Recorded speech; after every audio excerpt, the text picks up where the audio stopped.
I think a lot of times people will come up to Jordan, or they'll come up to me, or they'll come up to somebody that's an Olympic champion or an NCAA champion. And a lot of times you guys think, well, I've had young men your age go, have you ever lost before? You know, young men will ask Jordan because he's 65-0 since he's got out of college, so he's got a good record going right now. But at the beginning of his career, that's not how it started. Guys, we have lost before. We've actually lost a lot of times. And just because somebody ends up being a gold medal Olympic champion, guys, that started, though, your age. Losing matches and continuing to work through and traveling to tournaments all across the state and the country. But we took a lot of losses. Actually, I started wrestling when I was 6 years old.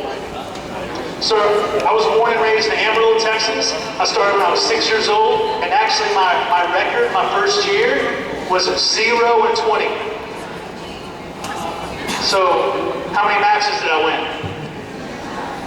0. Guys, the only time I got my hand raised that year, I don't even count it as a win. The only time I got my hand raised was because the guy didn't show up. So I won by forfeit. That's the only time I got my hand raised my first year. So look, 0-20 my first year, and I'm not gonna lie to you, I was 6. I got tears in my eyes a lot. I went up into the stands. I went up and sat next to my grandma. She told me, you know, hey, everything's gonna be okay. But that was a rough first year. But because I made good friends, because I enjoyed going to trips with my friends, competing, I enjoyed wrestling. The second year I ended up wrestling, I was, I think, 7-15. So I started losing record. 7 wins, 15 losses.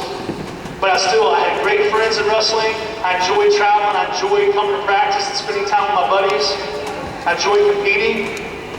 So I stuck with it. My third year, I finally had a winning record. My fourth year, I finally ended up doing well in the state tournament in Texas. And I wrestled my 5th year. 6th year, I wrestled in middle school.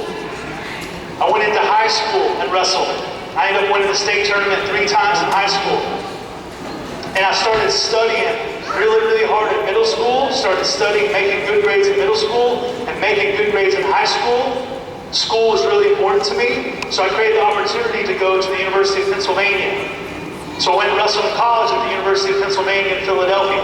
But that was because I started studying hard in middle school and high school. I was able to go to the University of Pennsylvania. But guys, I wrestled at the University of Pennsylvania. I got second in the NCAAs twice. I was a 2-time All-American. I got second in the nation twice. So I still lost. I still lost in the finals. I didn't become the best wrestler in the nation at that time. But I stuck with it. I moved out to the Olympic Training Center in Colorado Springs, Colorado. I trained for 2 years after college. And guys, by the time I was 25 years old, I started wrestling when I was 6, 0-20. By the time I was 25 years old, 19 years later, I was able to win an Olympic gold medal. So one of my main encouragements to you is the sport of wrestling, it's hard.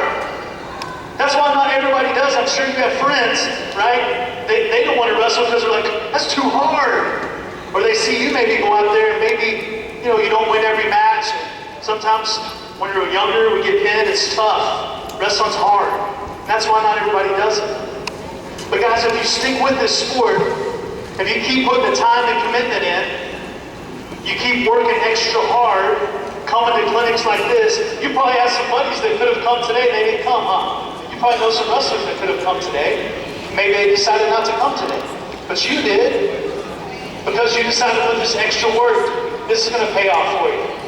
But guys, if you put the time and commitment, you continue to work extra hard, and you believe in yourself, I'm a big believer that you can accomplish anything you want to accomplish. And one of the last things I want to say to you before I give the microphone to Jordan is that, yes, guys, yes, the key to success is, yes, time and commitment. Yes, you have to work hard.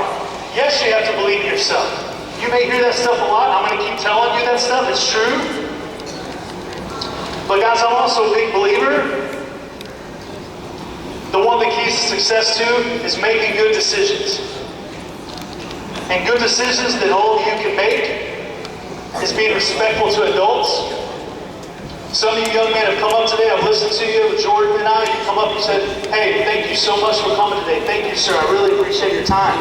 That's being respectful to adults, and we appreciate that. And that's why we love doing this, when you're respectful to adults. Treating adults, your parents, grandparents, other coaches, clinicians that come in, treating them with respect, teachers, principals. That's a great decision you can make. Guys, another great decision you can make is treating other people, other students, other individuals the way that you want to be treated. Guys, one of the best things you can do in your elementary school, middle school, and you go into high school, the best things you can do is to treat other people the way you want to be treated. Because you know what? Aren't you probably the wrestling guy? Maybe at your school you wear your wrestling t-shirt sometimes. Everybody knows you're kind of that wrestler guy. So when you go to school and you treat other kids the way you want to be treated, and you show up to class on time, right? You make good grades, and you study hard, and you're nice to other kids, what happens is everybody starts thinking good about wrestling. But when we don't treat people the way we want to be treated, we show up to class late, we don't do our homework, then that makes wrestling look bad. So you got to know, for so we just got wrestling back in the Olympics. Let's get a big round of applause for that.